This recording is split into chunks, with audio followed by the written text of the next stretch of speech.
زمانہ کے جو نائب ہیں یقیناً ان کی سیرت قابل رشک ہے، ان کی زندگی اسی طرح گزر رہی ہے جیسے ائمہ کی زندگی، کہ ان کا اٹھنا بھی اللہ کے لیے، ان کا بیٹھنا بھی اللہ کے لیے، ان کا دیکھنا بھی اللہ کے لیے۔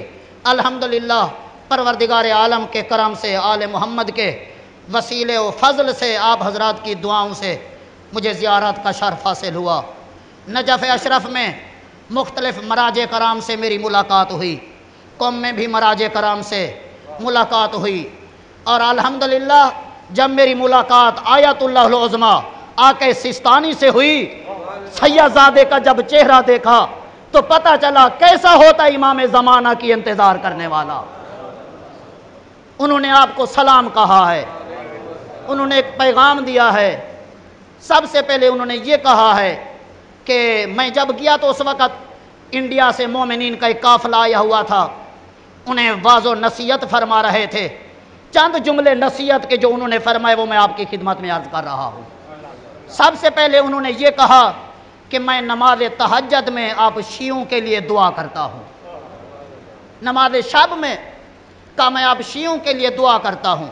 اور دوسری بات انہوں نے یہ کی کہ آپ شیعوں سے میں یہ خواہش رکھتا ہوں اپنی اولاد کو ڈاکٹر بناؤ، اپنی اولاد کو انجینئر بناؤ، کہ یہ جو شعبے ہیں ان شعبوں میں اپنی اولاد کو آگے لاؤ۔ کیوں؟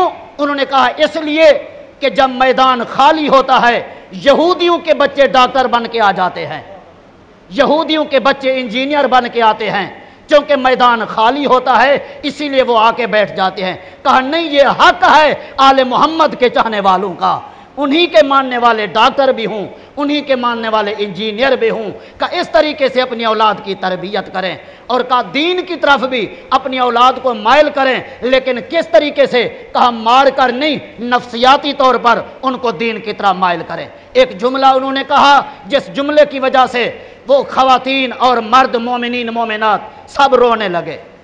الحمدللہ وہاں جو بھی تھے تقریباً رو رہے تھے۔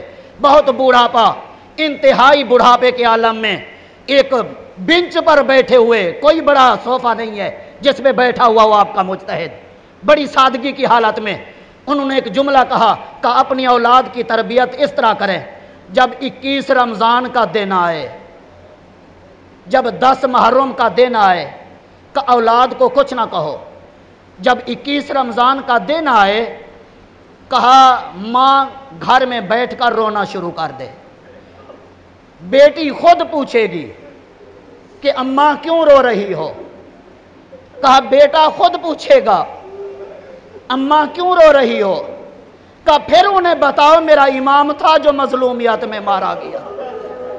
لبیک یا حسین یعنی نعش پسر، یعنی در این ودا صبر مادر، یعنی باور کنی کربلا را، یعنی تاب آوری تنها را۔ لبیک یا حسین، لبیک یا حسین،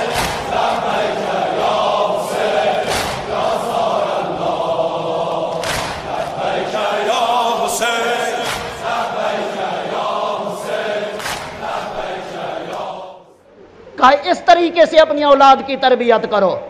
اور پھر فرمایا کہ سنو، جو بھی اچھی چیز باہر سے لاؤ سب سے پہلے اپنی گھر میں جو بیٹی ہے اس کے ہاتھ میں دو، اپنی بیٹی کو دو۔ محمد کی ایک بیٹی تھی جسے دنیا نے رلا رلا کے بھیجا، کہا اپنی بیٹی کو دو جو بھی اچھی چیز لاؤ۔ کیوں؟ اس سید زادے نے کہا اللہ اسے طول کی زندگی دے، اللہ اس کا سایہ ہم پہ قائم و دائم رکھے۔ اس نے کہا اس لیے بیٹی تمہاری مہمان ہے، کچھ دنوں کے بعد گھر سے چلی جائے گی، کل کو اسی کی آغوش میں اولاد نے پرورش پانی ہے۔ صلوات پڑھیے محمد و آل محمد میں۔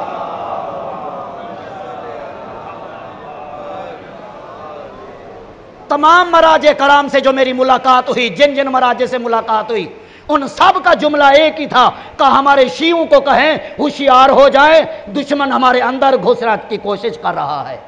دشمن ہمیں ہماری عبادات کے ذریعے ہمارے اندر انتشار پھیلانے کی کوشش کر رہا ہے، مقصد کربلا پہ پانی پھیرنے کی کوشش کر رہا ہے، اور یہ امام زمانہ کے ظہور کا وقت قریب ہے جس میں ایمان کو باقی رکھنا ہر مومن کی کوشش ہونی چاہیے، اپنے عقیدے پر باقی رہے، اپنے اس ایمان پر باقی رہے، اسی شریعت پر باقی رہے جس شریعت کو مصطفیٰ نے پہنچایا ہے۔